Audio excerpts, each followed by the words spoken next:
Bienvenue sur Africa 24. Confidentiel reçoit aujourd'hui Ibrahima Cher Diong. C'est le président de l'association Dakar Business Hub.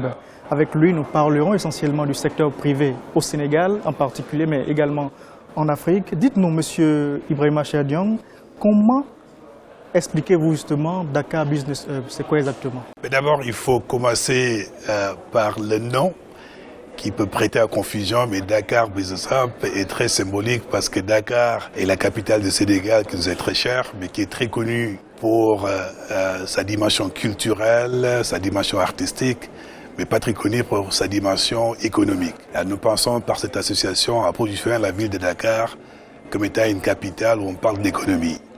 Business parce que nous sommes du secteur privé et nous pensons qu'en créant une association, c'est une manière de contribuer modestement à faire avancer le débat économique qui malheureusement dans nos pays est inexistant. Hub tout simplement parce que Dakar se positionne comme étant une destination sous-régionale qui permet de fédérer les énergies et les esprits et j'allais dire même toutes les bonnes compétences et c'est pour ça qu'on va positionner la ville de Dakar. Alors le hub, il est très simple en termes de motivation. On est motivé par 3 points importants. D'abord, l'Afrique est la croisée des chemins. Et dans cette croisée des chemins, tous les acteurs ont un rôle important à jouer, y compris le secteur privé national. Et c'est pour ça qu'on pense, à travers donc, cette association, nous allons apporter modestement une contribution. La deuxième motivation, c'est qu'on a remarqué que partout en Afrique, les bonnes idées, ça se discute dans les salons, ça se discute dans les bureaux, mais elles ne sortent pas de l'ombre pour profiter donc nos pays respectifs. Et nous pensons donc qu'avec cette plateforme, on arrivera certainement à pouvoir encourager le débat économique et contribuer à l'avancement de pays. Le dernier point qui est extrêmement important pour nous, c'est que notre génération a quand même la responsabilité d'inspirer et de motiver la jeune génération.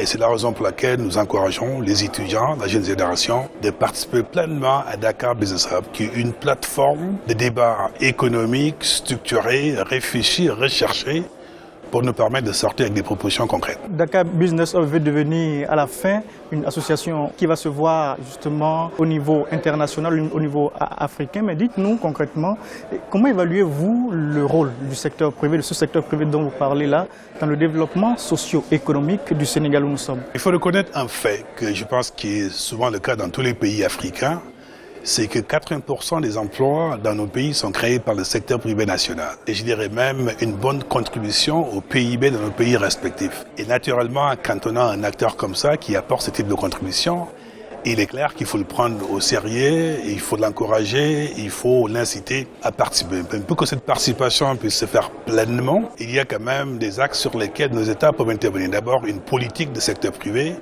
qui permet à ce que les grands projets de l'État implique le secteur privé national. Il faudra aussi avoir un cadre légal et réglementaire incitatif qui permet à l'entrepreneur de pouvoir non seulement créer son entreprise, pouvoir aussi répondre aux exigences d'impôts, ou en tout cas d'autres exigences de cadre légal et réglementaire. Mais il faudra aussi l'accompagner avec le renforcement des capacités, avec des moyens financiers qui permettent à ce que les entrepreneurs africains puissent vraiment être des acteurs non seulement influents, mais des acteurs qui apportent une contribution qui est donc tangible. Vous venez de parler d'un cadre juridique et légal. Est-ce qu'il est attrayant pour le secteur privé? Il faut quand même reconnaître qu'en Afrique, on a quand même fait beaucoup de progrès. Je suis un ancien de la Banque mondiale, donc je sais de quoi je parle.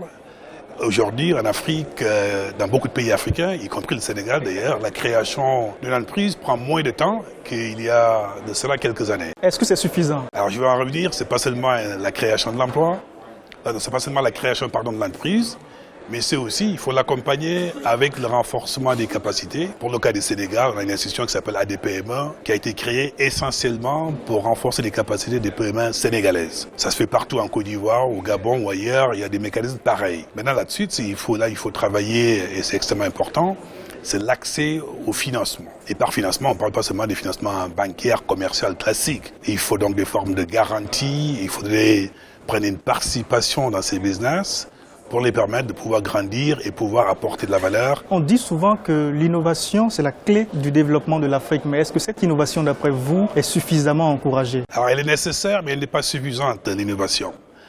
Pour l'instant, il faut d'abord, ce qu'il faut essayer vraiment d'encourager, c'est l'esprit d'entrepreneuriat. On est quand même dans un continent où pendant très longtemps, quand on sortait de l'université, le premier réflexe qu'on a, c'est d'aller chercher de l'emploi dans une entreprise ou dans l'État. Aujourd'hui, il y a de plus en plus de jeunes Sénégalais ou Africains qui partent vers l'entrepreneuriat et c'est un bon signe qu'effectivement les jeunes comprennent que s'ils ont une idée qui est innovante, il faut aller de l'avant plutôt que d'attendre un emploi. Deuxièmement, il faudra aussi que cette innovation soit encadrée et accompagnée. Et c'est pour ça que j'insiste sur l'importance du renforcement des capacités, l'accès au financement qui permet à ce que quand on a une idée, elle peut passer d'une idée à un concept, d'un concept à un projet, d'un projet à un business. Et une fois qu'elle se réalise, elle crée des emplois, elle contribue au PIB du pays. C'est ça, à mon avis, la direction qu'il faut encourager. Ici au Sénégal, le gouvernement a mis en branle, il y a quelques mois de cela, le plan Sénégal émergent. Comment voyez-vous la participation du secteur privé dans ce plan-là exactement? Alors c'est très encourageant. Le Sénégal, à l'instar de beaucoup de pays africains, ont développé des plans émergents. Je pense qu'il faut peut-être féliciter, c'est le fait que maintenant dans nos pays, on a une perspective à long terme, plutôt que d'avoir projet par projet, mais de voir un petit peu l'avenir de manière beaucoup plus organisée. Donc sur ce plan-là, je pense que c'est très bien. Le Sénégal, à l'instar du Gabon, d'autres pays, ont fait des plans émergents avec des axes de croissance-développement qui sont clairement indiqués et des projets sur lesquels ils veulent attirer le secteur privé. Maintenant, ce qu'il faut souhaiter, c'est que de la même manière que la mobilisation des ressources pour le cadre Sénégal a été accélérée, et c'est très encourageant, il va falloir quand même ajouter d'autres aspects qui sont importants. C'est la préparation des projets, c'est l'accompagnement dans la structuration de ces projets, c'est la négociation pour s'assurer que les intérêts de l'État sont préservés, c'est éventuellement un accompagnement dans leur mise en œuvre pour qu'on puisse avoir de l'impact. Parce qu'il ne faut pas quand même oublier que les populations, ce qui les intéresse, ce ne sont pas les millions qu'on annonce à tort et à travers, mais c'est que ces millions puissent impacter leur vie, créer des emplois, améliorer les conditions de vie. L'un des projets phares également ici au Sénégal, c'est le pôle urbain de Diamniadio. Diamniadio qui est une localité située à quelques 20 km du centre-ville de Dakar. Êtes-vous satisfait de la place qui a été accordée au secteur privé dans la réalisation de ce pôle urbain de Diamniadio? La plupart des villes africaines, Dakar y compris, elle étouffe.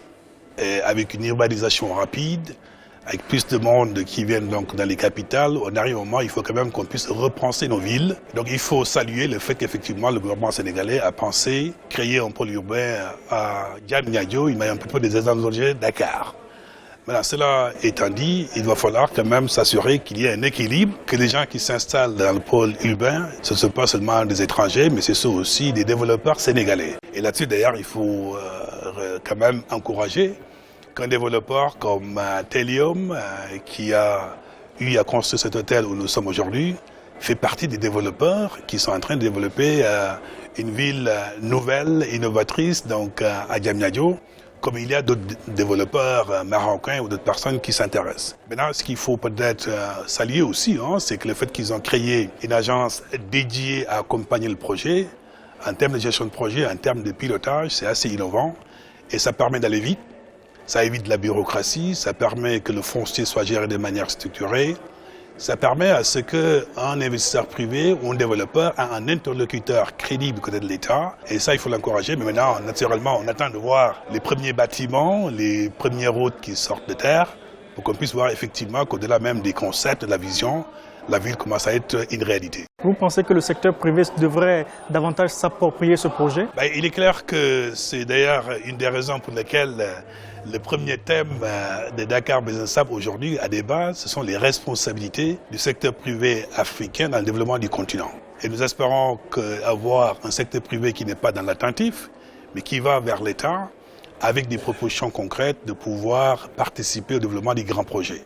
Je pense qu'on veut un secteur privé africain ambitieux, qui n'est pas forcément dans des petits projets comme d'habitude, mais qui sont en train d'être impliqués dans des projets structurants qui peuvent transformer nos villes et nos pays.